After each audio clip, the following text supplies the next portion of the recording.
What is up, you awesome kisters and CistReactZ guys? So apparently there was like this prototype of the Freddy Files, and I guess it was called the Talbert Files. I guess as like some type of code name, so no one would suspect anything. I don't know, but apparently a user named Entom leaked it to everybody, and you know, everybody got to see these things and I have not. So I want to take a look at the Talbert Files. I also heard that the person who did make the files got like harassed or some shit like that because he didn't like show them at first to the community and quote chose for everybody else. I mean, even if he did, they're prototypes. You know, we weren't even supposed to see these. This is probably just Scott outlining a book to see if it even makes sense and looks good, probably. There's a reason for the name prototype for every type of product or anything like that, and the public is just not supposed to see it. So maybe it's just something we weren't meant to see, or it's just not completed, but whatever. No harassing people over Five Nights at Freddy's, guys. That's stupid as hell. Let's stop harassing people over Funny Bear Game, and let's just enjoy the Funny Bear Game together. Anyway, let's take a look at it. The Talbert Files interview, a book found by Entom, information compiled by Penrose and Smear. I don't know who the hell those people are. Overview, organize. Okay. Introduction. The Freddy Files is a guidebook that was released in August 2017 that acted as a gameplay strategy guide and collection of speculative ideas for the franchise myths. Does that say mythos? Anyway, it covered all the release material at the time, excluding the FNAF World spinoff, specifically 1, 2, 3, and 4, CistReactZ, and the Silver Eyes and the Twisted Ones. However, the release version was only one of many drafts by Scott Cawthon. Okay. The Freddy Files was originally a straightforward lore guide for FNAF 1 to CistReactZ, with teasers for the 6th installment sprinkled throughout. The book is framed as an investigation by paranormal investigator Christopher Ryans Talbert. Oh, the Talbert Files. Okay, I get it, because I didn't know who the hell Talbert was. I thought like the name was just like a beta name, you know, like how game companies like, you know, call like a game Project Smear when it's actually like a Mario game or something like that, you know, so the public doesn't get the idea. So Talbert created a paranormal investigator file thing and an online blogger with an alternate agenda and who misdirects the reader in many instances in order to fulfill said agenda. I'm glad Scott didn't do this and it was just more straightforward, because this would have been stupid seeing somebody's agenda when we could have just seen the lore, in my opinion.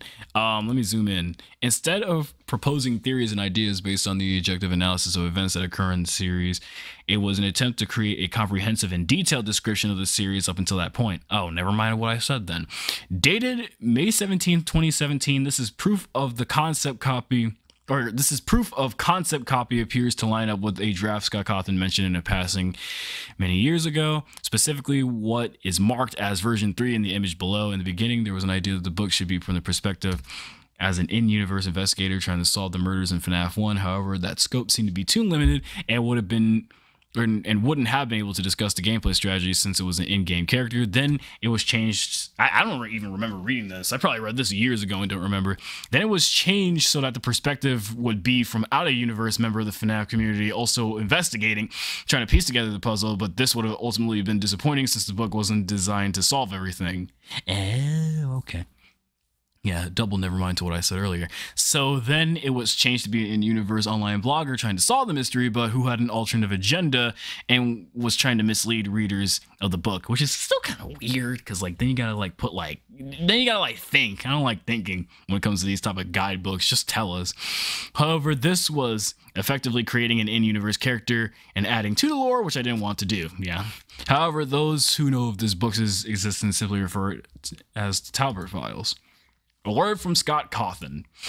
When Entom first got his hands on the book, he emailed Scott Cawthon about it, asking about how his content should be treated and whether it should be publicly shown off. Scott replied, "I cannot read that. It is too small for my stupid little eyes." Oh, I can scroll. "I'm not sure how I managed to even get this out, but I appreciate you letting me know first instead of going around throwing things out." Yeah, I'm not sure how this managed to get out. Yeah, I'm trying to figure out like where the hell did these files even come from, and how the hell did he get his hands on it? But Scott's so cool that he doesn't even like yell at him or try to question him into who snitched. Needless to say, I can't really control what you do with the book. You're absolutely right. You're absolutely right that this getting out would cause strife. However, it's not my place to say you can't reveal anything. What's out there is out there. I do appreciate you being cautious, though. It's pretty cool. To answer your question, I didn't scrap the book because it revealed too much lore. There have been many times over the years where I planned on dumping everything into one condensed plot, but it's always ended up in unsatisfactory. Oh, so okay. My whole idea was Scott was just trying to be a mysterious troll all these years, but I didn't know he actually had like a plan to just like throw shit out. Okay, that's what he gets for trolling us back then, bro. Like I don't trust bro. I don't trust bro sometimes. As a joke, though, there have been many times where I've been trying to dump everything in a state that the lore is in. How exactly do I conclude something on that scale? Would it really count as a conclusion? And how exactly can I wrap up a plot without any questions or sacrifices? In that book in particular, you are seeing less of the story, but more so a story I had. Making another game clear of loose ends was my priority at that point, and I explored many scopes during that period, ultimately leading them to being scrapped. However, this sacrifice needed to be made. I can't tell you exactly what changed, but a lot of the book was just me jotting down ideas while I wanted to expand the story. Ultimately, it did in fact turn into a prequel story for the next game, one that was too much of a build-up for its own good. There comes a point in time when writing a story where you need to explore many possibilities within a canon. While authors may refuse things, there can be plot details that can no longer make it into the final draft. There can be also things can also be different, but inspired off of ideas I had prior. A lot of characters in that book went through that exact process, eventually being used later in different stories. I had two options making that book: cancel a game I didn't want to make, or release one with an unsatisfactory story. I chose the former. That resulted in many ideas for the story, which you can see the remnants of that in the book being thrown out. While some were refined, I couldn't plan on making a game to tie up loose ends if I had already made a book doing such. There wouldn't be no finale. And I do like the thought process with Scott too. Like, I'm glad he like just reading that, I'm glad he handled that, like, you know, like I want to end this right and I want to do this right. You can just hear a lot of that. You know, he doesn't want to make a cash grab because he knows FNAF is catching steam during these early days when he made the Freddy Files. I like that. That's why I like Scott. He don't try to make shit a cash grab. He tries to make shit right. Yeah, I couldn't plan on making a game that tie up loose ends if I already made a book doing such. There would be no finale, and ultimately there would be characters I conceptualize and then throw out without no question. It requires years of thought process ahead, so I had to sacrifice that exploration of the story to be thrown out to non-canosity despite some characters being refined for a different plot years later. I wonder why this just didn't come out in case people seen the book. I do appreciate the concern, and I hope this eases things with FNAF 6. Release things went smoothly to where it wasn't that confusing, as everyone seemed to grasp the conclusion of the lore and what it told. One, a lot smaller than what I had prior, but for the best. Please don't stress over this, as it's not your story. As much strife is yeah, please don't stress. I like that line. Please don't stress over this, as it's not your story. As much strife as things can cause, I will leave you to decide. But just remember how the community is. It's hard to understand what's canon and what ideas were just jotted down. Whatever is released is what's canon. Take a break if you need to. It's the start of a new year. Thanks once again. Good night. Scott's cool as hell, man. Okay. Oh, and they wrote it down here. Dang. I guess I can just go to the next page. But yeah, I do like how Scott talks to the community and interacts with the community, man. I really do. All right, we're back to it. So Scott said also, hey, do whatever you want with it. It's in the past. Heck, maybe you could turn it into a fan fiction. Hey, it's not like anybody would know. See, this is why I said in the other clip, this is why I don't trust Scott, bro. Bro wouldn't even mind that somebody took his recent drafts and turned it into an actual fan fiction. He'd just be sitting there reading it. Bro wants to gaslight the whole fan, the fandom. But in all seriousness, don't stress over it. I appreciate the kind of email. He's so cool. Additional email. What should be made absolutely clear here is the final statement. Whatever is released is what's canon. Many of the things in this book were later repurposed for the future FNAF stories and projects, while there is material that is currently still lines up with the release material. At the very most, confirmation within this book should be taken as dubiously canon. Entry types. Okay, here we go. Now let's begin. Blog posts, child drawing, journal entry, miscellaneous meta, newspaper clipping, note, profile, report, side note provided by Faye. Okay, journal entry, Daddy's Project, Cassie Trucker. Or Cassie Tucker. Who the hell is Cassie? Oh, as in like Henry's daughter? Okay, that's weird. Daddy took me into work today. He showed me so many things, so many colorful characters, so many great friends to meet. My favorite color is green. He made one just for me. Her name is Happy Frog. Oh, that's one of the little ghetto animatronics, the green one. Side note, it appears as if Emmett Tucker's original role in the story was a Fazbear's... Emmett Tucker? I might have just forgot some names already. Emmett Tucker was a Fazbear engineer who worked on the mediocre melodies, possibly in an attempt to link back to the strange mask in Happiest Day. Oh, okay, so Cassidy Tucker might not be the same Cassidy as Henry's daughter. Okay, sorry, I'm a little slow right now. I just got back into reading it. All right, so yeah, okay, so the mask in the Happiest Day could probably be the mediocre melodies. Emmett's utilization in canon material was cosmetically insignificant compared to what he initially was going to be used for. Instead of being the father of the puppet, Emmett was made to be a side character in the Fazbear's Fright story, Find Player 2. Oh, okay. And then incident report form for official use only. Amy, Mary Jo, Emmett Tucker, occupation unknown. Describe of events. Bookish Amy and outspoken Mary Jo have been best friends since they were small. As 11-year-olds, they spend most of their time at the local Freddy Fazbear's Pizza playing in the hiding maze, a game that's no longer active in use but is still playable. One day, a strange man follows the girl into a maze and Amy flees the pizzeria. That's the last time she ever sees Mary Jo, but 10 years later, Amy is determined to find out what happened to her friend. Related events, missing children's event through Mary Jo's disappearance seems unrelated to the missing children's incident. There seems to be a lot of attention on kidnappings at Freddy Fazbear's Pizza locations in the media at the time. Freddy Fazbear's Pizza remodeled. This story details the events that precede the ending of the closing of a Freddy Fazbear location, and later shows how the building was repurposed. Freddy's hiding in the maze seek game, a timed theme maze game for 2 players. Player 2 chooses one of the many cubby holes throughout the maze to hide in. The cubby holes are sealed with hatch-like doors. Player 1 must navigate the rainforest-themed maze to find their companion. Emmett Tucker, a man arrested for kidnapping, who was seen by Amy and Mary Jo at the time, the Freddy Fazbear. Oh my god, okay. That's interesting. So we got a journal entry, Uncle Steve from Cassie Tucker. Daddy spoke to 2 men today. I recognize one of them as Uncle Steven. He says they're not related. It's just like Uncle Hippo. However, Steven isn't as old and raggedy as Uncle Hippo is. Drawing of an old man hippo in a rocking chair.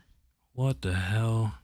Side note, phone guy or Steve Callahan. See, this is what I seen on Twitter related to the Talbert Files. Somebody made like this phone guy that was like inside of the suit at the end of night 4, but he was actually moving around in a bodysuit in the screenshots. And they put Steve Callahan as the name. I was like, who the hell is Steve Callahan? And then there were 700 people in the comments telling me that it was the Talbert Files. And that's how I figured this shit out. How this is probably connected to like the books, and I guess it is. So note from Emmett to management of AR, Emmett Tucker. Dear Will, please just give me a chance. I know my project isn't as high as tech as what you dream. You are sick in the head and I'm tired of you bossing me around. Just pay me and I'll take my money and go far away from this place, never to be seen again. My family is already a low income state. I've taken out enough funds from my savings to dedicate my life for this project just to satisfy you, so I quit, take whatever else you want from me, left. My God. Side note, William took the last part, literally. Oh, dear Will. Oh, I didn't even like process that. I was reading. Oh my God. Sick in the head. Yeah. William Afton. Child drawing, My Happiest Day, Cassie Tucker. A letter that has been written in child's writing, My Happiest Day, with a bunch of scattered children's drawings behind it. Letter is TVA. Freddie and Bonnie are drawn in pitch black with a little girl holding their hands in the middle. Writing above it, you are not one of them. Miscellaneous, the connection between Steve Callahan and William Afton meta smear. Talbert says the unknown incident in 83 was Steve having an altercation with Michael. What the hell? Side note, either Talbert is purposefully ignoring the existence of William's second son, can't find any information on him, or a little bit of both. Documents. List of properties under Afton's name. Temporary placeholders. Coordinates in Utah, 3-bedroom, 2 bathrooms, 1 story. Ooh, that sounds like... Okay, that might be like the FNAF 4 place. And then we got another Utah leased by Afton Robotics, 4 bedrooms, 2 stories, 3 story. Huh? So yeah, like multiple places? Side note, this indicates that the observatories shown in the breaker room and sister location are or were initially meant to be one building owned by Afton Robotics. Okay. Blog post, stop asking questions. Dr. Christopher Ryan's Talbert. Please stop asking about the rumors of Afton's second son. There are no records. I have no interest in looking in this. I can discuss his divorce in 1983. Oh, documents, divorce documents. Utah, Washington, Judicial Court. William Afton, redacted v. redacted. Marianne v. Emmett Tucker. Hiding his wife's name. Who is it v. Afton? And who the hell is Marianne? The first and only reference to Miss Afton showing that they divorced in 1983. Miscellaneous meta entum. Talbert also scribbled out Fredbear's and put the location of Cassidy's death as Freddy's for some reason. Side note, here Talbert is trying to erase events of Take Cake to the Children minigame from history. One may assume at first glance this is Talbert correcting the location of the incident, but later in the book you can see he's trying to propagate the idea that the victim seen in the minigame died June 26, 1985. The debate seen here is Take Cake Freddy's or Fredbear's? It's did the victim die at this point or at this point? This implies and even confirms that Take Cake to the Children minigame was always meant to depict Fredbear's Family Diner. And I can kind of agree with that because like it was small as hell. Journal entry, William Afton, December 1983. For all my mortal life, I have not been able to fully grasp why do I feel the things that are not deemed normal. In fact, all I feel is rage toward others who do not deserve to live the life they are given, not taking advantage of what lies beyond tangibility. Despite the death of my very son, I feel no sorrow, no regret, no pain. I feel ridicule. And the burning fury within me continues like a rolling thunder. But rage will not get me anywhere, not unless I mend it into something else. If there is something to life, if there is a purpose at all to all the hardships and sorrow, it will remain an elusive dream. For some, the mystery of death and the afterlife is frightening and overwhelming, but I have learned to embrace those unknowns. If anything deserves the name God, it is the very laws of nature themselves, the only universal truth, the higher powers we must all bow down to before our time runs out. Yeah, this sounds like some crazy shit Afton would probably say. Every place he walked and every tear he shed left its effect and reality. Truly one cannot die if there remains a piece. It is only a part of him that dies. I will replicate this and I will create something with the power to give the gift of life. What? I simply need a volunteer. Perhaps that Tucker girl. Oh, hell nah. She shines too much of a bright smile. She is a container for love that will soon burst. I will repurpose her. God damn. Why couldn't we get like some hidden notes in Five Nights at Freddy's of Afton thinking about like his process of manipulating Remnant? Because this sounds hard. Sounds like some villainy shit he would say. And then they're just quoting things that he said. I don't know why with a clear picture right here they rewrote it down here, but hey, I'm happy that I'm reading this. Side note, this is the first ever example of William Afton being given proper characterization within the games. Yeah, I mean, like, I want to see why this motherfucker's evil. Like, why did you do this? Why are you using Remnant? are you just using it to be evil? Like, muhaha, I can now use this for immortality, or muhaha, I can give people a better purpose and sound insane while saying it because I am. Like, what is he doing? Anyway, this is the first Example of Afton given proper characterization within the games, with it lining up fairly well with his character in the novel trilogy. A man incapable of feeling love whose ego is wounded by said fact. Despite the death of his son, he feels nothing. Not agony, not sadness, not even anger, but rather ridicule. It's pretty weird though, because like, if he was the one talking through the Fredbear plush saying, "I will put you back together" to the FNAF 4 kid, doesn't that sound like he feels some type of agony? He feels some regret about his son? Why is it ridicule? Like, you clearly have a mission to put him back together, and you clearly have a mission to get Elizabeth down from sister location, and that's why you sent Afton. I mean, Michael Afton. If you were to take this journal, replace that Tucker girl with Henry's girl, and left the rest unchanged, it would still fit perfectly within the story of the game. And yeah, I'm trying to like put the Tucker girl in Henry's like shoes so I can get past these weird names. Excerpt from Autobiography of Yogi. Below the text saying, "Give gifts, give life." I think I've heard of the Autobiography of Yogi. I think that sounds familiar, and I know it was like FNAF related, but I can't remember why. I think maybe the Night 4 call or whatever. Anyway, the puppet is in a bubble with me written underneath. The child drawing. I wonder when they're going to show the child drawing, if there's even pictures, or they're just like trying to give us the visualization. Miscellaneous meta entum. Oh yeah, that's another thing that changed in the final lore, LOL. Afton was going to make the puppet, now it's Henry. Oh, okay. Yeah, if it wasn't for these guys like giving the clarification in the middle, I wouldn't know where to like put things, because these names are confusing my slow ass. Anyway, December 21st, 1983, New Harmony woman found disembodied in backyard. Emmett Tucker's divorce notes attached. Oh shit. Missing children's poster also attached. Have you seen her? Missing child? Contact this number. Emmett Tucker. William tried to implicate Emmett for the murder of his ex-wife and daughter. Huh. Here's the funny thing. There's a continuity error in this book. Cassidy was said to have died on Halloween, basically the edited trilogy newspaper, but in December 1983 it says he's gonna kill her. Huh. What the hell? Side note, the newspaper appears to have copied text from the Silver Eyes explaining inconsistency. If it had been finalized, it would have most likely been fixed. The story I can't really pretend I can read that since it's kind of chopped off, so I'm just going to have to go with what they're saying.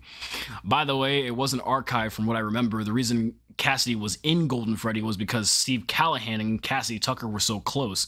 William put a piece of Cassidy's soul in Callahan's Fredbear suit, so they'd always be together. A piece of her soul? What the hell?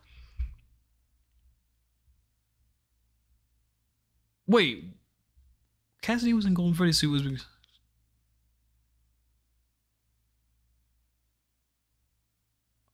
What the fuck? I'm just gonna have to keep reading this. To Steve Callahan, apparently phone guy, from William Afton. Stephen, I know how it feels to lose someone. I'm sorry for the loss of your daughter. I know I can't replace her, but I can show you something that'll be a gift. Do you remember that Tucker boy? God. This is the only mention of Callahan having a daughter within the book. Seemingly, her presence is only to motivate Aftons to experiment with Cassidy's soul, resulting in the recreation of Golden Freddy. What the fuck? This is weird. Dr. Christopher Ryan's Talbert. I've said this already, but there's no second son of Afton. I have no interest in researching ghosts being in the building before June 26, 1985. Talbert. Circus Baby's Pizza World. Circus Baby's Pizza World was born featuring 3 state-of-the-art robotic entertainers. Circus Baby is said to have been open for a year before facing difficulties, leaks or whatever. I think that was what the teaser said on Scott Games. Circus Baby's Pizza World is open Monday through Friday. Meet the cast: Circus Baby, Funtime Foxy, and Ballerina. Ballerina? Isn't it Ballora? Like whatever, either or, I guess. It appears as if Scott accidentally had sent the Ghostwriter team an older script for Sister Location, resulting in some inconsistencies with the release game. Circus Babies was open for a full year originally, and you worked there while it was still open. Ooh, I guess I forgot. Funtime Freddy also doesn't appear to have originally been planned to be present at the establishment. Oh, I didn't even catch that either. Dang, I'm stupid as hell. I'm happy they wrote these side notes. I just, like, there's like a whole piece of the cast missing, Freddy and Bonnie.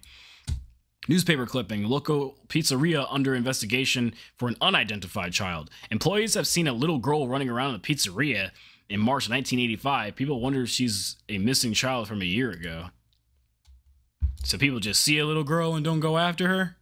Nah, I mean, then again, if you've seen a little girl just running around by herself in a said-to-be haunted pizzeria, would you chase her? Because hell no, I wouldn't. I'd probably just call the cops from a safe damn distance outside the building. Side note, this newspaper was created to justify how the cameras could have picked up 5 children being lured into the back room of Freddy's. And just like they see shit, but they don't even tell anybody. Missing children, MCI, June 26, 1985. Susie Mosteller, Gabriel Gardner, Fritz Smith Jr., Jeremy Fitzgerald Jr., my beloved daughter Cassidy Talbert, accompanied by drawings of flowers. The full names of Jeremy and Fritz reveal a family connection to their FNAF 2 counterparts. Yeah, I was thinking like Junior, what the fuck? This is one of the few things that is most likely still the case in canon. Don't Jeremy pop up another time too in like the FNAF's security breach and the FNAF AR things? Like, isn't there like another Jeremy? Why is the name Jeremy so common in FNAF, man? There should just be one Jeremy so we know it's FNAF 2. Anyway, comment logs. Fazbender42. That's definitely going to be a username on Reddit one day. I'm not sure what exactly you mean by your beloved daughter. I've looked into your personal database records and don't see anything about adoption or ancestry. Comment deleted by Talbert. For some odd reason, it appears as if Talbert is attempting to spread the idea that Cassidy was his daughter and that she died in June 26, 1985, and not December 21st, 1983. Yeah, I keep forgetting that apparently this Talbert is trying to create his own agenda. So, like, when I see things like Cassidy Talbert, I'm forgetting the fact that he's trying to make his own agenda here. And that's where, like, the thinking part would have came in, where you have to be like, that's not his daughter, that's somebody else's. For some odd... Oh, yeah, I already read that. I'm slow as hell. He doesn't appear to be doing this in conjunction with Freddy Fazbear's Pizza either. I know it says entertainment, but it's basically Freddy Fazbear's Pizza. As a matter of fact, almost his entire character has been completely changed since then. Dr. Talbert is a prominent character in the Fazbear's Fright Stitch Wraith Stingers? I gotta read these books. I have no idea what the hell that is. With his role being that of a scientist who studies and utilizes remnant. Oh. Thank you for explaining that. Everett Larson, detective. Jake, not available. Andrew, not available. Phineas Taggart. What the hell is that last name? Scientist. The Agony? It says identities of involved persons. There's somebody named the fucking Agony? What the fuck? Dr. Talbert, scientist. Eleanor. Descriptions of events. Detective Larson is given the unfortunate task of investigating the Stitch Wraith, a strange case that seems to be a part serial tragedy, part urban legend. A number of strange incidents are tracked in the case file, but all are connected by sightings of animatronics and a terrifying hooded figure lugging around piles of garbage. Jake, who has a non-available occupation, years after his death finds himself possessing an animatronic endoskeleton, which he can control with the help of Andrew, another lost angry child whose soul is tethered to the animatronic's battery pack. Jake is able to move on if he focuses hard enough on a happy memory, but he can't bear the thought of leaving Andrew behind. Plus, Andrew's anger has infected a lot of objects, animatronics, toy dolls. Someone has destroyed them before they hurt someone. Related elements: Freddy Fazbear's Pizza, the franchise mentioned several times, yada yada yada. Missing children's incident, Larson mentions the Freddy murders and seems aware that William Afton is responsible. The incident shown in Pizzeria Simulator and its aftermath revisited via police evidence. It seems that Cassette Man's plan did not work exactly as intended. The puppet, Larson pulls the puppet from the evidence locker where evidence from Pizzeria Simulator fire is housed. Why is this blurred out? Oddly enough, while his original role was that of a villain and stooge for Fazbear's Entertainments, the CistReactZ Stingers presents him thematically similar to Henry. It seems as if the CistReactZ... We're going to say SS. I can't read that. I can't read that fast. Other remnant studying scientists, Phineas Taggart inherited some of the original Talbert's quirks, notably that of collecting haunted objects and presumably an aversion to other people. Dr. Taggart and Dr. Talbert are both scientists studying remnant and metal as a conductor of powerful emotion. MCI suspects as of 1985, June 26. William Afton, most obvious and known suspect, had an obsession with the Bonnie robot, reportedly is a diagnosed schizophrenic because he has seen the shadow animatronics and possibly a misdiagnosis. Lost a child to a gas leak named Abigail. The hell? Just keep reading. Steve Callahan, phone guy, age 34, deceased, has a history with the company dated from 1983, has an interest in robotics. One of the first testers for a spring lock mechanism, or for the spring lock mechanism, worked closely with Afton, who was a potential suspect. Inspiring entrepreneur, lost a lot of money in a gambling session, was potentially seeking out insurance by killing children. Michael Afton, age 17, convicted of manslaughter. Ooh, incident unknown. Multiple sentences scribbled out in red. Attached sticky note. Dismiss this. Mike Schmidt is innocent. Emmett Tucker, ex-Fazbear employee, designed the costumes for the mediocre melodies, anger issues, lashed out at Afton. When they broke the news, they would not use the line of his animatronics. Side note. Williams' misdiagnosis of schizophrenia is seemingly confirmed by Cassidy creating artwork of the shadow animatronics. Huh? Elizabeth's original name was Abigail. It appears as if it's being reused for the movie, where Mike's little sister is named Abby as opposed to Elizabeth. Oh, shit. So you're saying, like, the movies could be using stuff from the Talbert Files, or the movie could be the Talbert Files? That would be an interesting idea.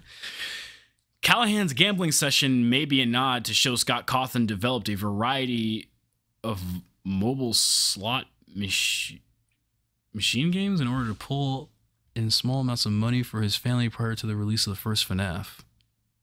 Huh. Michael was convicted of manslaughter for the bite of 83. Yeah, that was interesting, where it said convicted of manslaughter. At the age of 15, and Talbert's note casually confirms his identity as the FNAF 1's night guard, Mike Schmidt.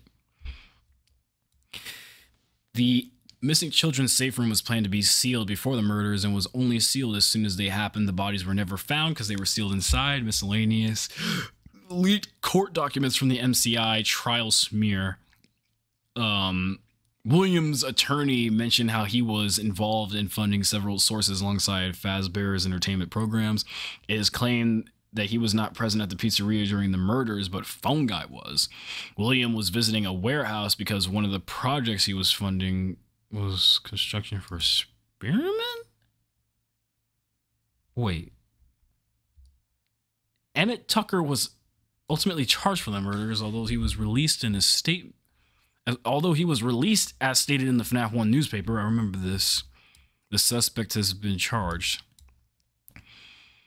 That's pretty strange how that would like line up with that newspaper then. Because like you would note that it's like one of the creators of Fazbear that did it to the children. They would say like the creator of Fazbear. They wouldn't just say the suspect. Okay. Miscellaneous meta smear. Fazbear Entertainment was receiving financial aid from an unknown source during this time, FNAF 2. Note attached, why are they keeping those spare robots in the back room? New and improved Freddy Fazbear's Pizzeria put on lockdown under suspicion of murder. On the night of October 31st, 5 teens in St. George, Utah have gone missing. Police are currently investigating if this has anything to do with the Freddy Fazbear's Pizza murders. No bodies or evidence were found near or around the pizzeria. God dang, I've been reading this for 25 minutes. I'm locked in. Side note, this implies the intended reading of the phone calls and mini games as FNAF 2, being that the murders happened the week before, as Jeremy's work week ends November 13th, 1987. It implies that the mention of a summer job is irrelevant, and it's merely strange wording. The calls are not pre-recorded. Night 1, hello, welcome to your new summer job at the new and improved Freddy Fazbear's Pizza. It was a popular headcanon that the FNAF 2 murders were an instance of teenagers breaking into Freddy's and got murdered by William acting as a security guard. This is derived from the idea that the Silver Eyes novel borrowed this general structure. Oh.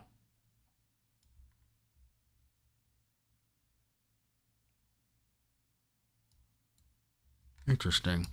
Emmett Tucker was in the Toy Animatronics criminal database under house arrest for trying to kidnap his daughter, who he did not have custody over due to the divorce. They spent a new fortune on the... Yeah, this is like the Night 1 call. They spent a small fortune on these new animatronics facial recognition. Oh, okay. A sticky note goes over to the Night 6 call, Dr. Christopher Ryan's Talbert. I'm convinced Stephen has a fascination with life beyond death.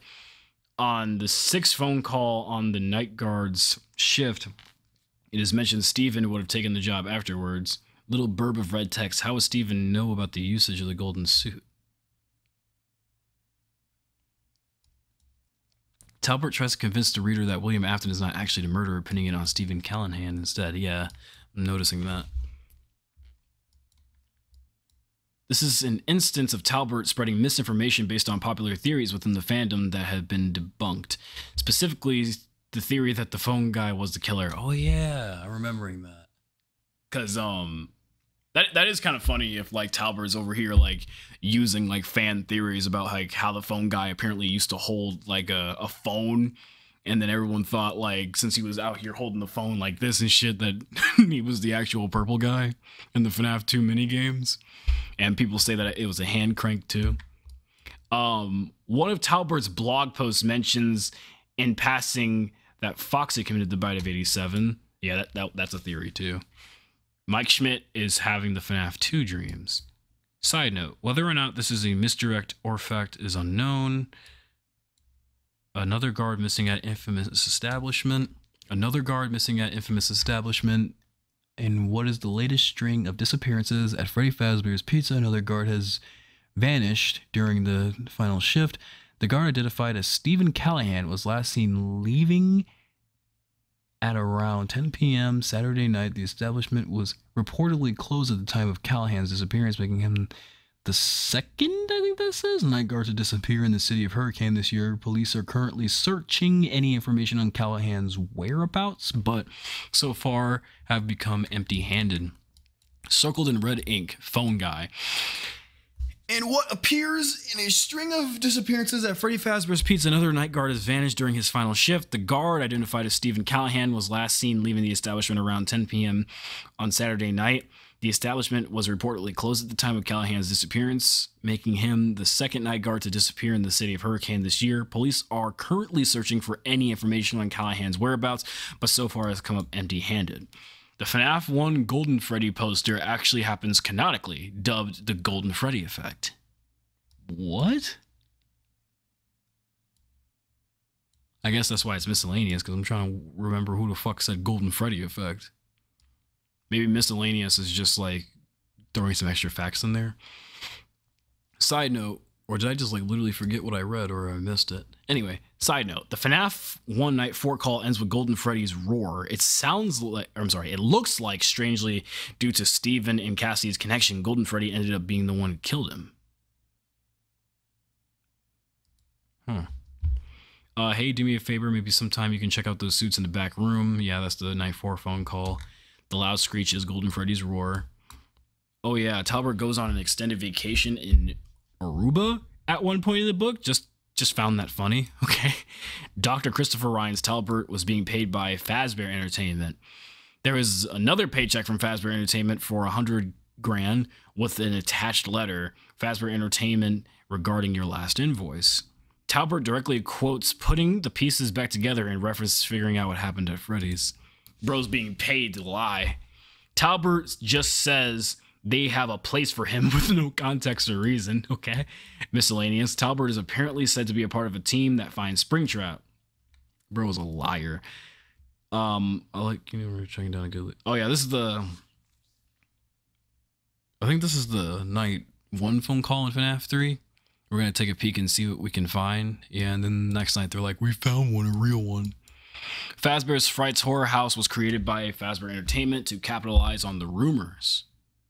Fazbear's Frights, that's the FNAF 3 location. And it would sound like they would pay for, like, an attraction just to make money off those damn disappearances. Fazbear Entertainment's a dick.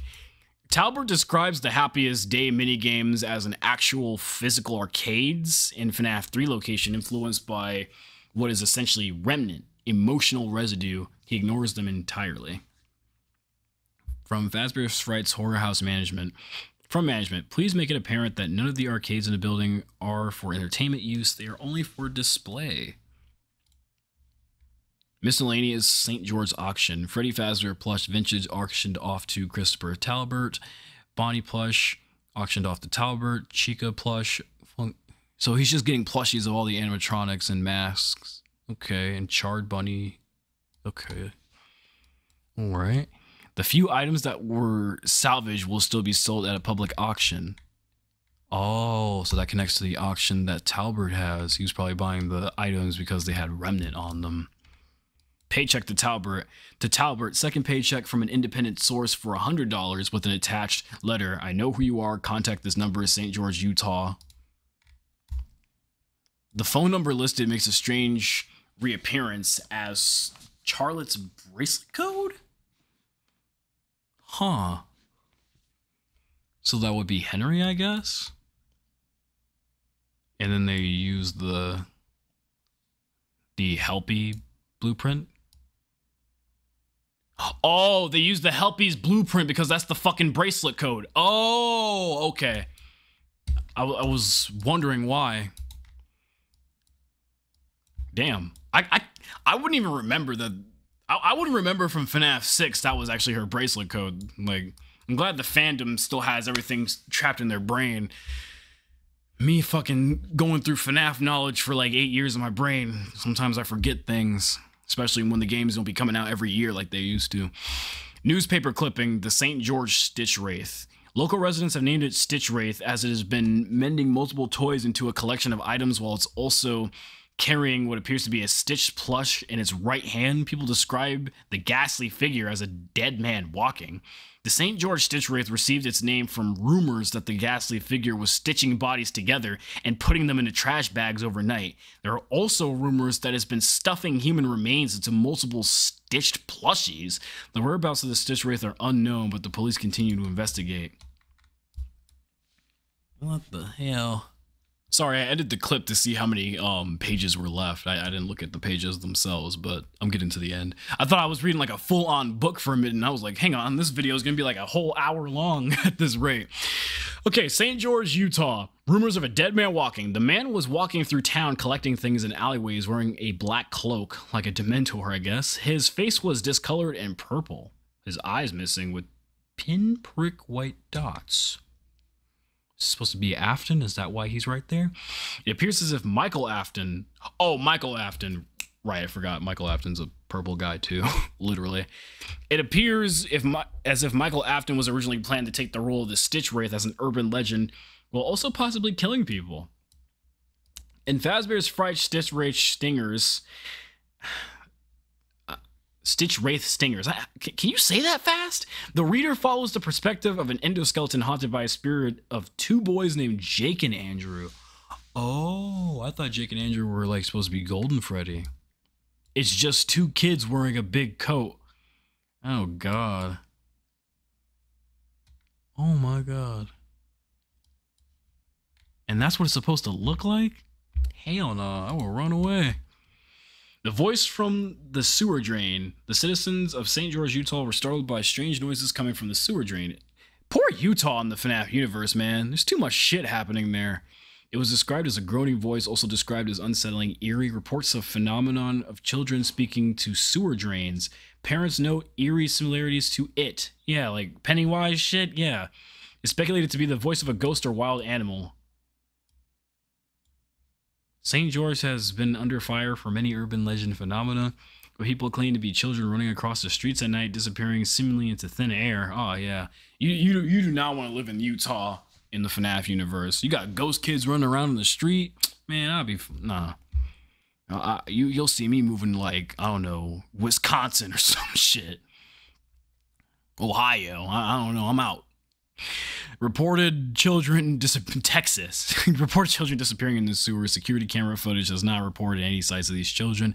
However, there have been many accounts for it. A drawing is attached. It's a drawing of a stick figure saying, "My fun day," with a cake on the table. Yeah. I'm definitely moving to like Washington or some shit. Fuck that.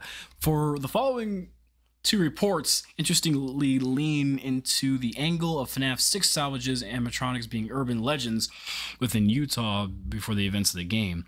That's actually pretty cool. Like, them running around before they're like found as like legends or some shit. Like they're Batman, an old urban myth. Maybe the visuals surrounding the salvage animatronics evoke said vibe. Many of the visuals surrounding the salvage animatronics evoke said vibe. Oh, sorry, I read that too fast and I processed that sentence. A teaser for FNAF 6 in the release Freddy Files. Yeah, like, what if you were a kid in Utah and you went to like the drain and then you seen this shit? You just seen Funtime or Molten Freddy in the sewer. Like, what are you doing? Are you running? Or are you gonna be that stupid kid that gets closer to it? Like, if I seen that as a shadowy figure in the drain, like, I'm out. I'm gonna be pulled through, like Pennywise was pulling them kids. A couple of local teens were exploring an abandoned junkyard when they discovered a strange figure in a pile of trash. They discovered the figure is tall and thick. It was described as having a grotesque face, having a lost or claw-like hand. It is rumored to be responsible for a series of mutilations, so they found baby. Yeah, I didn't even need the side note to tell me that. Baby just killing people.